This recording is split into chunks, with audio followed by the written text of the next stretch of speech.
आगे बढ़ते हैं, नेक्स्ट बात करते हैं हाइबरनेट के आर्किटेक्चर की और डिटेल में। ठीक है, अब जो भी मैंने आपको समझाया पढ़िए ध्यान से और बताइए सेम चीज आपने कैच की।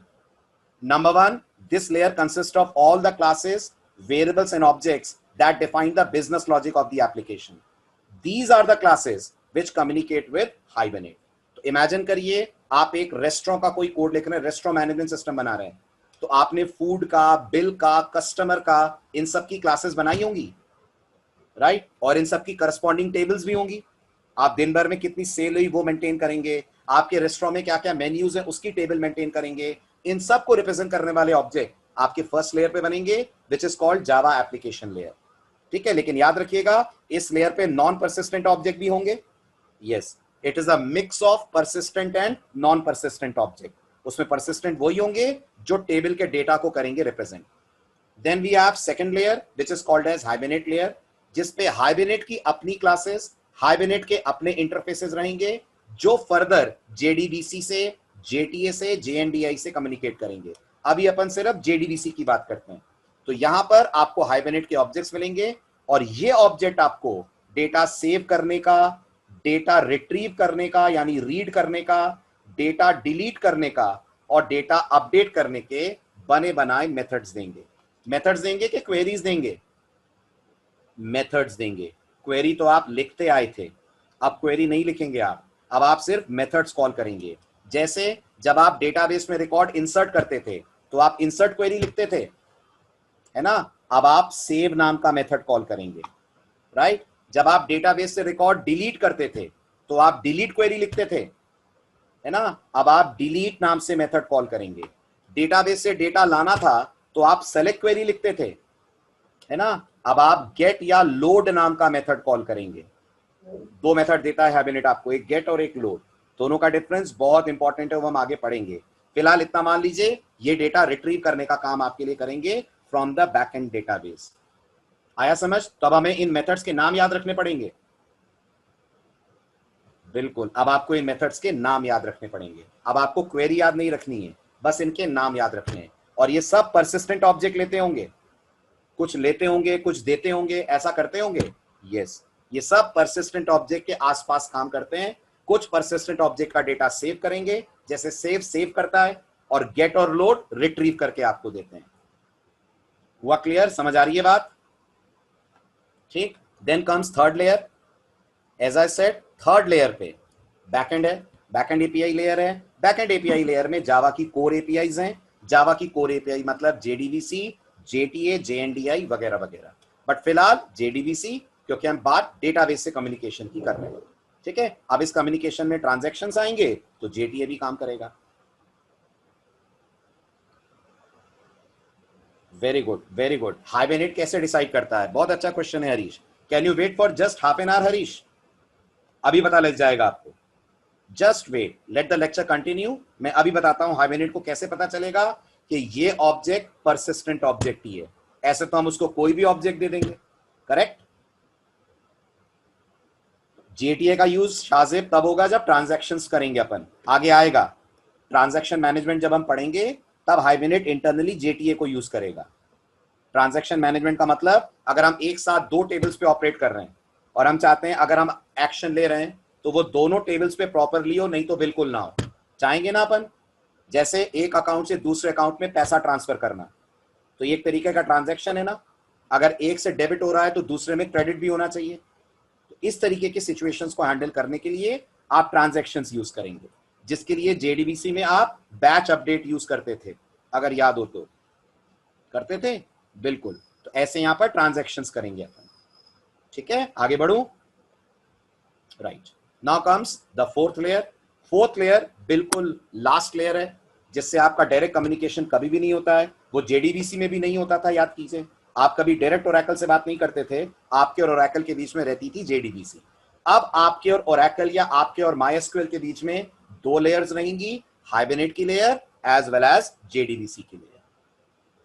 हुआ क्लियर? आगे बढ़े? चलिए, अब आते हैं हरीश के सवाल की तरफ। ठीक, धीरे धीरे पढ़िएगा। हरीश ने क्वेश्चन पूछा था हाइबरनेट को कैसे पता चलेगा कि ये परसिस्टेंट ऑब्जेक्ट है, उसे कैसे मालूम चलेगा कि इसी ऑब्जेक्ट को सेव करना है? तो देखिए, जब आप हाइबरनेट एप्लीकेशन डेवलप करते हैं when you decide that you want to communicate with databases using Hibernate framework, आपको अपने जावा कोड के अंदर या अपने प्रोजेक्ट के अंदर, I should say not Java code, आपको अपने प्रोजेक्ट के अंदर बनानी पड़ती हैं कुछ फाइल्स। एग्जैक्टली कितनी फाइल्स बनानी पड़ती हैं? मिनिमम बनानी पड़ती हैं आपको 4 फाइल। मिनिमम बनानी पड़ती हैं आपको 4 फाइल। कौन कौन सी 4 फाइल? इन 4 में से 2 फाइल्स कहलाती हैं mapping file and configuration file. ये दोनों फाइल्स जावा फाइल्स होती हैं क्या? नहीं, ये दोनों जावा फाइल्स नहीं होती हैं, ये दोनों XML फाइल्स होती हैं। और बाकी की 2 बनती हैं जावा फाइल्स, जिनमें से एक होती है वो क्लास वाली फाइल जो टेबल के साथ मैप होगी, और एक आप अपनी मेन क्लास भी तो लिखेंगे ना, जैसे आप लोग नॉर्मली बुलाते हो ड्राइवर क्लास कोर जावा में। या ड्राइवर का मतलब JDBC ड्राइवर नहीं है, या ड्राइवर का मतलब है जो आपकी मेन क्लास होगी, राइट? तो अब आप सोचिए, जैसे जैसे आपके प्रोजेक्ट की कॉम्प्लेक्सिटी बढ़ती जाएगी, ये नंबर ऑफ फाइल्स बढ़ेंगी बढ़ेंगी। फॉर एग्जाम्पल, क्या लगता है आपको परसिस्टेंट क्लास कितनी बनती होंगी? तो परसिस्टेंट क्लास 1 पर टेबल बनती होगी। मतलब अगर मेरे प्रोजेक्ट में 10 टेबल्स काम कर रही हैं, तो मैं यहां पर बनाऊंगा टोटल 10 परसिस्टेंट क्लासेस। उसमें कस्टमर, ऑर्डर, प्रोडक्ट, बिल, इन सब को रिप्रेजेंट करने वाली क्लासेस होंगी, राइट? गौर करिएगा, उन्हीं के हिसाब से फिर आप डिजाइन करते हैं अपनी इन XML फाइल्स को। तो at the end of the discussion हम डिसाइड करेंगे अल्टीमेटली इन फाइल्स की कितनी कितनी कॉपीज हमें बनानी पड़ती है अपनी एप्लीकेशन की कॉम्प्लेक्सिटी को देखकर। मिनिमम से शुरू करते हैं। मिनिमम कितनी? मिनिमम 4। इसमें से 2 रहेंगी XML और 2 रहेंगी .java फाइल। इतना क्लियर हुआ? इतना क्लियर हुआ? ठीक है। अब ये जो 2 XML फाइल्स बनती हैं, इन्हें हम लॉजिकल नाम देते हैं, और इनके लॉजिकल नाम होते हैं मैपिंग फाइल और कॉन्फ़िगरेशन फाइल। बहुत ही सिंपल और बहुत ही इजीली अंडरस्टैंडेबल नेम्स हैं। अगर आप सोचें सर ये मैपिंग फाइल क्यों कहलाती है, ये इसलिए कहलाती है क्योंकि इसके अंदर आप रिलेशन एस्टैब्लिश करते हैं। गेस करिए किसके बीच में? गेस करिए किसके बीच में? अपनी जावा क्लासेस और टेबल के बीच में। इस फाइल से हाइबरनेट को पता चलता है कि कौन सी क्लास के ऑब्जेक्ट को मानना है परसिस्टेंट ऑब्जेक्ट, और वो कौन सी वाली क्लास कौन सी वाली टेबल में जाकर सेव होना है। Are you getting my point? Are you getting my point? जैसे आप अगर लेक्चर ध्यान से सुन रहे हैं, तो हाइबरनेट में डेटा इंसर्ट करने के लिए सेव नाम का मेथड होता है। होता है। आपने हाइबरनेट को बोल दिया सेव EMP। अब हाइबरनेट को कैसे पता चलेगा कि ये EMP ऑब्जेक्ट बैकएंड में कौन सी टेबल में जाकर सेव होगा? अपने आप तो हाइबरनेट इतना इंटेलिजेंट नहीं है कि वो क्लास के नाम को देखकर पहचान जाए। तो हाइबरनेट इस जानकारी को लेने के लिए एक स्पेशल फाइल को पढ़ता है, रीड करता है, ट्रेस करता है, और वो स्पेशल फाइल होती है आपकी मैपिंग फाइल। ठीक? तो mapping file contains mapping between Java classes and backend table. और अब आप खुद दिमाग लगाइए, जितनी क्लासेस होंगी उतनी मैपिंग बनेंगी। यस और नो? अगर 15 क्लासेस हैं तो 15 मैपिंग फाइल्स बनेंगी, अगर ये 15 क्लासेस बैकएंड की 15 टेबल्स के साथ कनेक्टेड है। आया समझ में? नहीं आया समझ में? आया? तो मैपिंग फाइल, एक ही बात याद रखना, mapping file contains association, link, relation, mapping, कुछ भी बोल दो, between Java classes and backend tables. XML file है हरीश, तो ऑब्वियस सी बात है ना, आप पहले से ही बना के रखोगे। रन टाइम पे कैसे बनेगी? अगर रन टाइम पे करना है तो एनोटेशंस के थ्रू करेंगे आप। आया समझ? ये कंपाइल टाइम की फाइल्स हैं, पहले से ही बना के रखेंगे आप, राइट? तो ये तो वैसे भी सोचो हरीश, तो आर्किटेक्चर आपके प्रोजेक्ट का तो पहले से तय होगा ना। ऐसा थोड़ी है कि रन टाइम पे आपको पता चलेगा कि आपको ये टेबल से भी बात करनी है। Don't you think so? अगर हम प्रोजेक्ट डिजाइन करते हैं तो हमें ये मालूम होगा हमारे प्रोजेक्ट में ये टेबल है, और ये टेबल्स के अंदर हमें डेटा स्टोर या रिट्रीव करना है कि नहीं? यस। तो आप इन मैपिंग फाइल्स के थ्रू ये काम करेंगे। आगे बढ़ूं?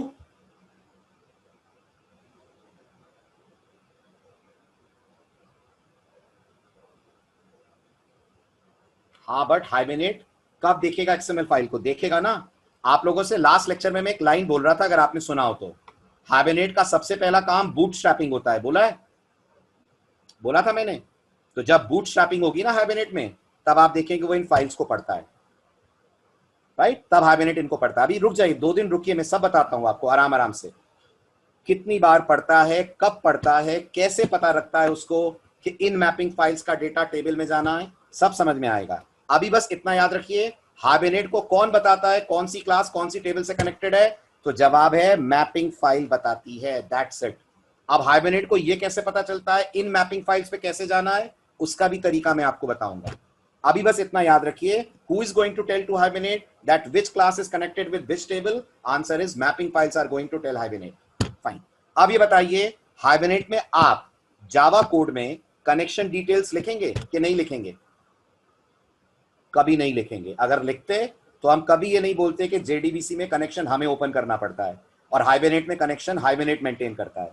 इसका मतलब आप जावा स्टाइल में यहाँ कनेक्शन की कोडिंग भी नहीं देंगे, बट हाइबरनेट को बताना तो पड़ेगा ना कि आप ओरेकल से कम्युनिकेट कर रहे हैं कि माइस्क्यूएल से कर रहे हैं।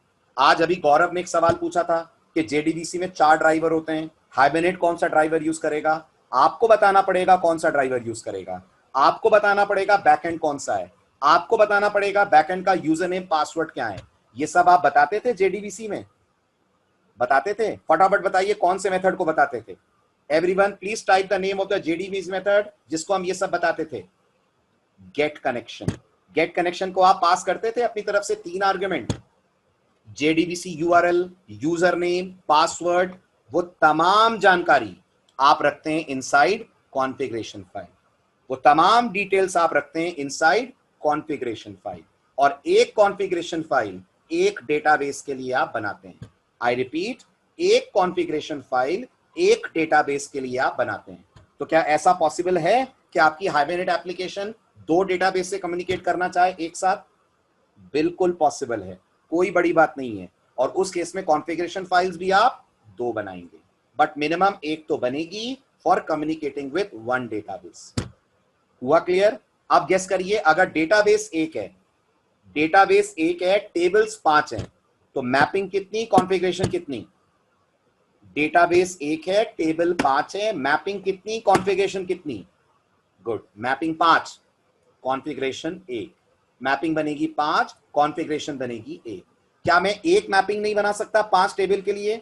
बना सकता हूं, बना सकता हूं, लेकिन ये लीस्ट रिकमेंडेड है, ऐसा आपको करना नहीं चाहिए। क्या मैं 2 डेटाबेसेस के लिए एक कॉन्फ़िगरेशन फाइल नहीं बना सकता? नहीं बना सकता। 2 बातों में फर्क समझिएगा। मैपिंग में बनाई जा सकती है, एक ही मैपिंग में 10 टेबल की डिटेल्स आप डाल दो, लेकिन ऐसा करना नहीं चाहिए आपको। इससे आपका कोड भी क्लटर्ड हो जाएगा और जबरदस्ती हाइबरनेट को हर बार उस पूरी फाइल को रेफर करना पड़ेगा। यस और नो? करना पड़ेगा ना, क्योंकि उसमें सबके नाम होंगे। Got the point? और कॉन्फ़िगरेशन में तो चॉइस ही नहीं है, हाइबरनेट ने ये चॉइस ही नहीं दी है कि अगर आप माइस्क्यूएल और ओरेकल दोनों से कम्युनिकेट करें तो आप एक ही कॉन्फ़िगरेशन फाइल में दोनों डाल दें। नहीं डाल सकते। और आप जब कोड देखेंगे ना, आपको अपने आप रियलाइज हो जाएगा कि क्यों नहीं डाल सकते हैं। आया समझ? इसलिए याद रखिएगा, कॉन्फ़िगरेशन फाइल किसी हालत में एक से ज्यादा ही बनानी पड़ेंगी अगर मल्टीपल डेटाबेसेस हैं। मैपिंग फाइल एक भी बन सकती है, आपकी चॉइस है, लेकिन रिकमेंडेड प्रैक्टिस है उतनी बनाइए जितनी आपके पास टेबल्स हैं। आया समझ? इंट्रोडक्शन क्लियर हुआ? अभी इनका कोड नहीं देख रहे हैं अपन, अभी सिर्फ इनका ओवरव्यू ले रहे हैं अपन।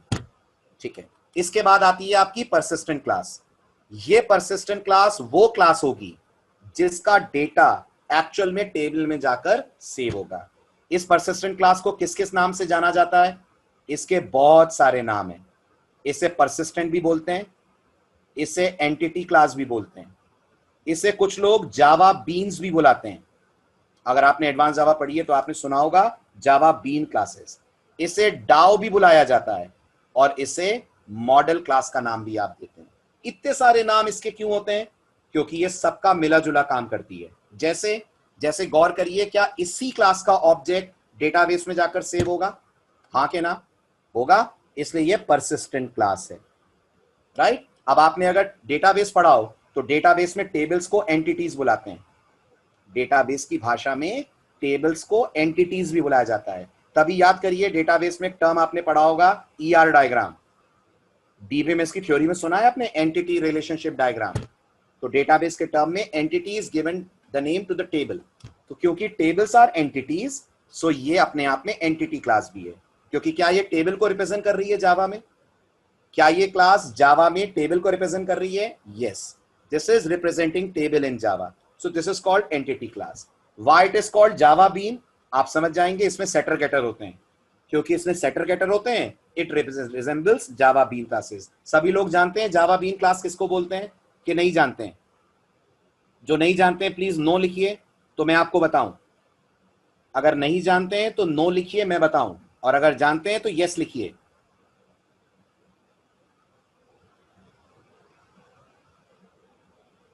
अगर जानते हैं तो प्लीज यस लिखिए, what are Java bean classes. नहीं जानते हैं तो नो लिखिए, तो मैं कम्युनिकेट करूं आपसे। नहीं जानते हैं, ओके। जो नहीं जानते हैं आप मुझे बताइए, आपने जावा में एक सिंपल सी क्लास बनाकर उसके अंदर डेटा मेंबर तो डिक्लेयर करे होंगे ना? ऐसा तो करा होगा ना जावा में, आपने एक एम्प्लॉय क्लास बनाई, उसमें एज नेम सैल नाम के मेंबर रख दिए। अब ये मेंबर प्राइवेट होते हैं ना आपकी क्लास में हमेशा, as per the rule of encapsulation. Encapsulation नहीं पढ़ाया है ना कि इनको प्राइवेट करो? Very good. अब इन प्राइवेट डेटा मेंबर्स पे काम करने के लिए आप मेथड्स बनाते हैं। इन प्राइवेट डेटा मेंबर्स पे काम करने के लिए आप मेथड्स बनाते हैं, और आप देखते होंगे जावा की दुनिया में इन मेथड्स को सेटर गेटर के नाम से बुलाया जाता है। बुलाया जाता है इनको shutter गेटर।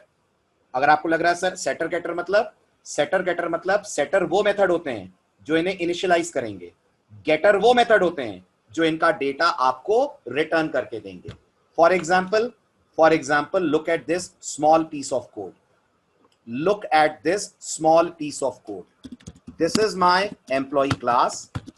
This employee class is having a private integer member called as age, another private string member called as name, another private double type member called as salary. Is it a Java class? Tell me. Is it a Java class? Yes. अब मैं अगर इसके अंदर बना देता हूं एक public method जिसका नाम है सेट एज, जो पैरामीटर में एक इंटीजर ले रहा है और इस इंटीजर से इनिशियलाइज कर रहा है एज को by writing this dot age equal to age, और फिर मैं इसी में बना देता हूं एक get age, public INT get age, जो क्या कर रहा है, जो इसको रिटर्न कर रहा है। अब आप अंदाजा लगाइए, ऐसे ही बाकियों के लिए भी बना सकते हैं ना हम, सेटर और गेटर बना सकते हैं। ये जो आप बना रहे हैं, such classes are called as Java bean classes. बस मतलब आप ये कह सकते हो सर ये तो नॉर्मल क्लास है। हाँ जी, ये नॉर्मल क्लास ही है, नाम इसका बड़ा फैंसी सा रख दिया है ये नॉर्मल क्लास ही। आ रहा है समझ? ठीक है, इसीलिए इसका एक और नाम याद रखिएगा, इसी को पोजो भी बुलाते हैं, क्योंकि ये बिल्कुल नॉर्मल सी क्लास है। Why we call it Pojo? Because it stands for plain old Java object. That is why we call it Pojo class. हुआ क्लियर? ठीक है, लेकिन अपन कौन सा वर्ड यूज करेंगे? अपन हमेशा दो वर्ड्स बोलेंगे ताकि आप ज्यादा कंफ्यूज ना हो। परसिस्टेंट बोलेंगे या एंटिटी क्लास बोलेंगे। ये ज्यादा पॉपुलर हैं, आपको हर जगह ट्यूटोरियल में, इंटरनेट पे, बुक्स में यही वर्ड मिलेंगे। हुआ क्लियर? चलें आगे, आया समझ? तो ये आपकी परसिस्टेंट क्लास होंगी। ठीक है, बिल्कुल सिंपल क्लास होंगी, ना किसी को इनहेरिट करेंगी, ना किसी को ओवरराइड करेंगी, बस अपने अंदर डेटा और मेथड लेकर बैठी रहेंगी। ठीक है, डेटा कितना होगा इनके अंदर, जरा ये भी बता दीजिए, डेटा कितना होगा? अब लगाइए आगे का एनालिसिस। ये क्लासेस टेबल को रिप्रेजेंट कर रही हैं, तो डेटा उतना होगा जितने टेबल के अंदर कॉलम्स हैं। तो अगर टेबल के अंदर 4 कॉलम है तो इनके अंदर 4 डेटा मेंबर होंगे, क्योंकि जब इनका ऑब्जेक्ट बनेगा तो ऑब्जेक्ट के चारों डेटा टेबल के चारों कॉलम्स के साथ एसोसिएट करेंगे, मैप करेंगे। हुआ क्लियर? आया समझ? Very good. तो इसका मतलब ये बिल्कुल मिरर इमेज है टेबल्स की इन ऑब्जेक्ट ओरिएंटेड वे। ओके, अच्छा एक बात बताइए, खाली इस क्लास को बनाने से ये परसिस्टेंट क्लास बन जाएगी? खाली इस क्लास को बनाने से नहीं। हरीश, आपके सवाल का जवाब, इन क्लासेस को हाइबरनेट परसिस्टेंट तब मानेगा जब इनकी एंट्री मैपिंग फाइल में होगी, जब इनकी एंट्री मैपिंग फाइल में होगी। तो इसका मतलब अगर मैं कोई क्लास बनाऊं, उसमें सेटर गेटर सब रखूं, बट उसे मैपिंग फाइल में ना डालूं, तो हाइबरनेट एक्सेप्ट नहीं करेगा ना उसका ऑब्जेक्ट। नहीं करेगा, दे देगा रन टाइम पे एक्सेप्शन, दे देगा रन टाइम पे एक्सेप्शन, राइट, मना कर देगा मुझे ये कहते हुए कि ये परसिस्टेंट नहीं है, ये नहीं सेव हो सकती डेटाबेस में। हरीश, यही डाउट था आपका, हाइबरनेट को कैसे पता चलता है ये क्लास परसिस्टेंट क्लास है?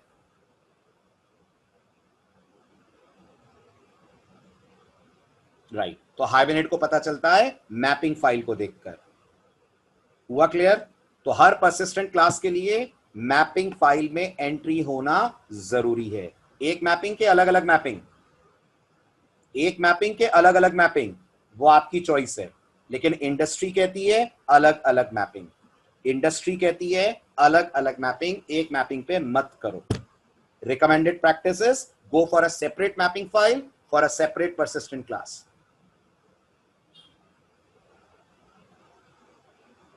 बिल्कुल, कॉलम के हिसाब से एंट्रीज होंगी।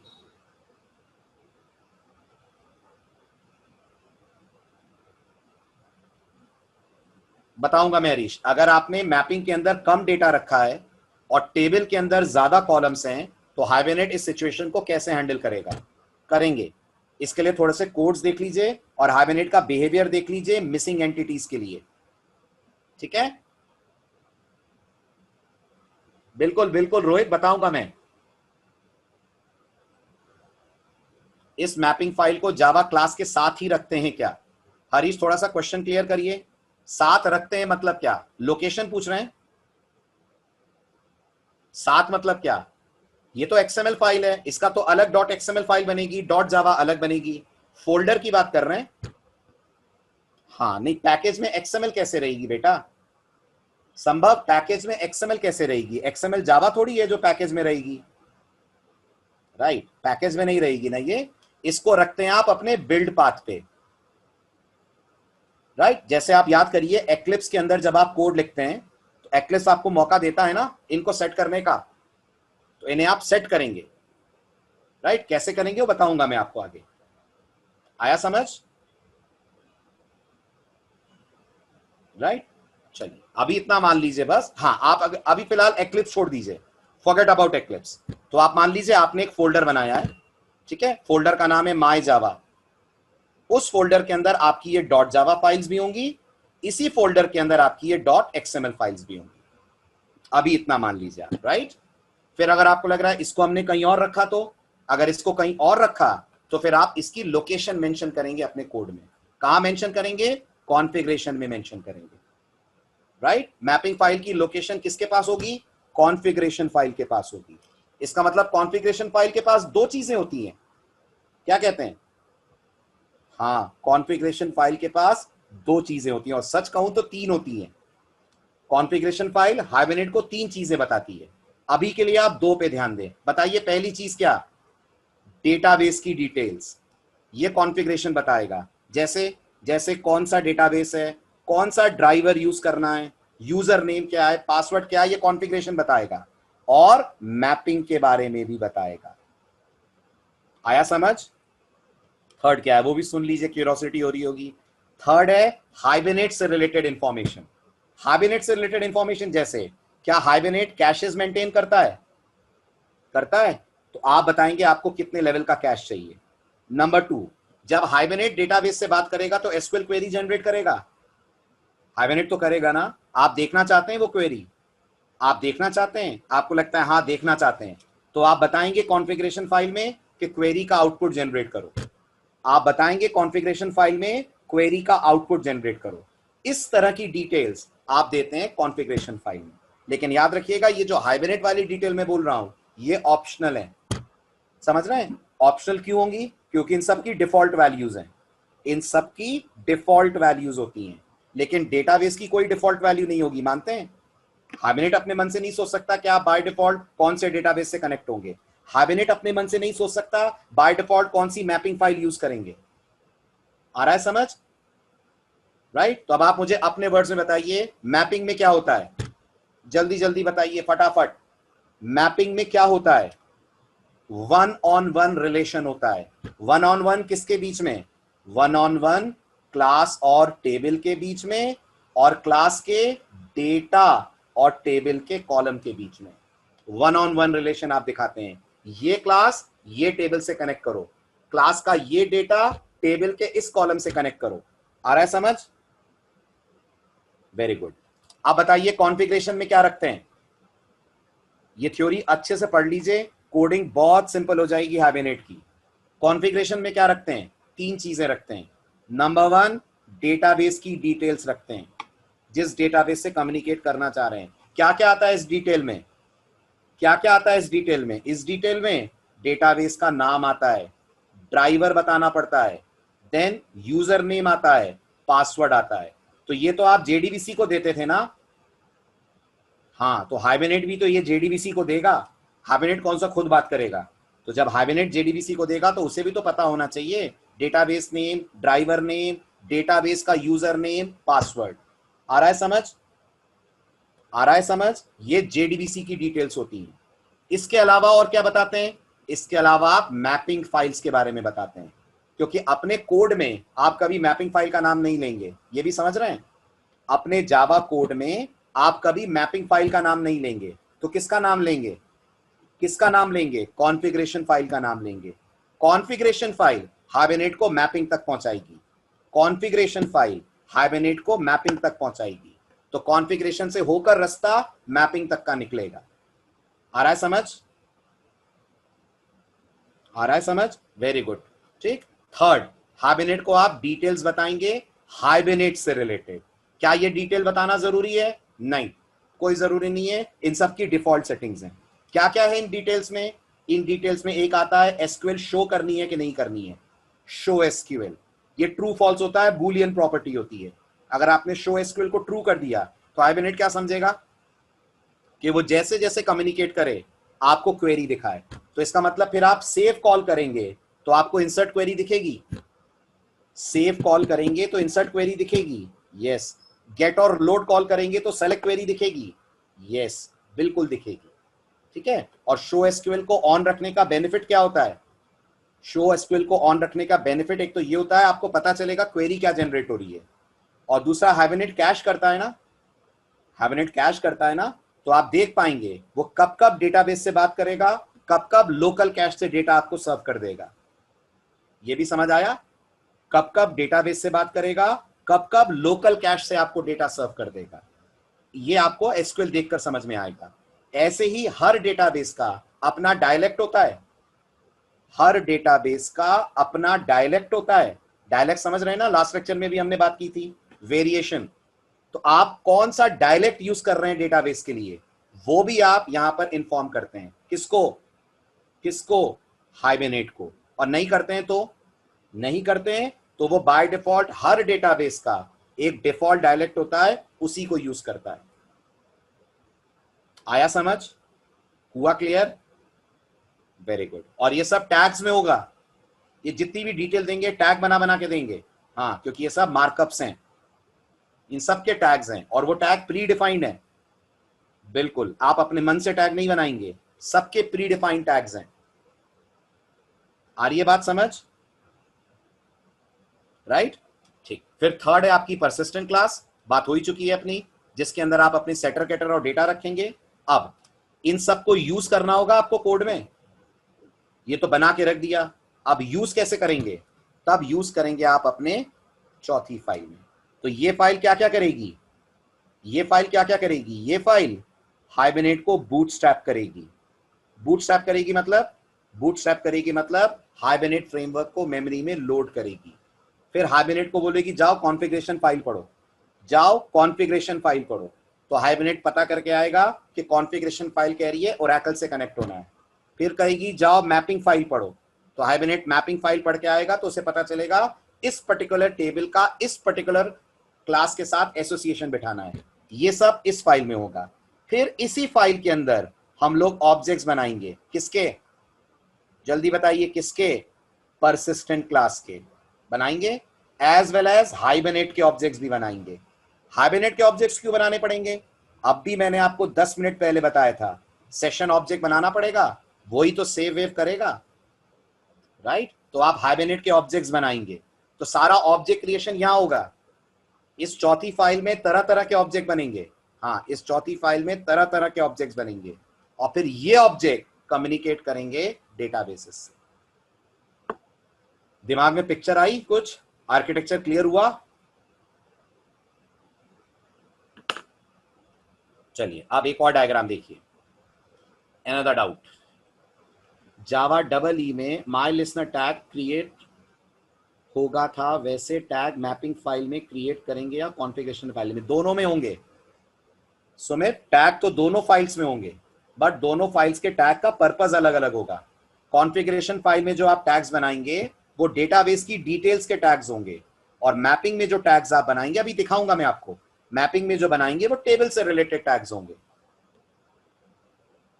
आया समझ? तो टैग तो दोनों ही जगह बनाने पड़ेंगे, दोनों ही एक्सएमएल है, बिना टैग के काम कैसे होगा? सर सिर्फ परसिस्टेंट क्लास ने ऑब्जेक्ट ही होते हैं क्या? लाइक हेल्पर क्लास वगैरह नहीं होगी? बिल्कुल होगी, बिल्कुल होगी, लेकिन उनकी एंट्री मैपिंग फाइल में नहीं होगी, बस परसिस्टेंट क्लास की एंट्री मैपिंग में होगी। तो स्कैनर हेल्पर ही तो हुई एक तरह की केशनी, यूजर से इनपुट स्कैनर लेकर आएगी, स्कैनर आपकी हेल्पर क्लास है, बट स्कैनर मैपिंग में थोड़ी आएगी, है कि नहीं? बस, तो ये आपकी वो क्लासेस होंगी जो आपके लॉजिक के लिए जरूरी हैं, बट जो डेटा लेकर जाएंगी, डेटा लेकर आएंगी, वो मैपिंग में होंगी। ठीक, चलिए आगे बढ़े। यस यस यस पुष्प, बिल्कुल, वरना हाइबरनेट को मालूम कैसे चलेगा आप कौन सी मैपिंग फाइल से यूज कर रहे हो? 4 मैपिंग है तो कॉन्फ़िगरेशन में चारों की डिटेल देनी पड़ेगी। यस और नो?